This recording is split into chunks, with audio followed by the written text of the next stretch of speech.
சட்டமன்ற தேர்தலில் போட்டியிட பாமக சார்பில் இன்று முதல் விருப்ப மனு அளிக்கப்படுகிறது. இது தொடர்பான கூடுதல் தகவல்களோடு இணைகிறார் செய்தியாளர் வினோத். விவரங்கள் பகிர்ந்துக்கலாம். பாமக சார்பில் 2026ஆம் ஆண்டு நடைபெறவுள்ள சட்டமன்ற தேர்தலில் போட்டியிட விருப்ப மனுக்கள் வழங்கப்பட்டு வருகின்றன. இன்று காலை 11 மணி அளவில் தொடங்கிய இந்த விருப்ப மனு வழங்கும் நிகழ்வு மாலை 6 மணி வரை தொடர்ந்து நடைபெறும். இன்று முதல் வரும் 20ஆம் தேதி வரை இந்த விருப்ப மனு வழங்கும் நிகழ்வு இங்கு நடைபெறவுள்ளன.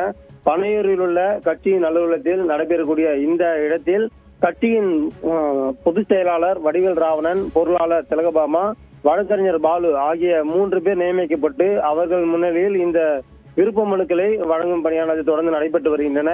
தனி தொகுதிக்கு 5,000 ரூபாயும், பொது தொகுதிக்கு 10,000 ரூபாயும், பெண்கள் போட்டியிட விருப்ப மனு வேண்டுமென்றால் அவர்களுக்கு 5,000 ரூபாய் என 3 கட்டமாக கட்டணம் நிர்ணயிக்கப்பட்டு தற்போது முதல் இன்று முதல் இந்த விருப்ப மனுக்கள் வழங்கும் பணியானது தொடர்ந்து நடைபெற்று வருகின்றன. இந்த விருப்ப மனுக்களை பெறவுள்ள நபர்கள் அவர்களை ஆய்வு செய்திருக்கிறார். தற்போது அக்கட்சியின் தலைவர் அன்புமணி ராமதாஸ் பனையூர் அலுவலகம் வந்திருக்கிறார். அவர் கையால் அவர்களுடைய விருப்ப மனுக்களை பெற உள்ளவர்களுக்கு வழங்கப்பட உள்ளார். ஸ்ரீராம், விவரங்களை வழங்கியதற்கு நன்றி வினோத்.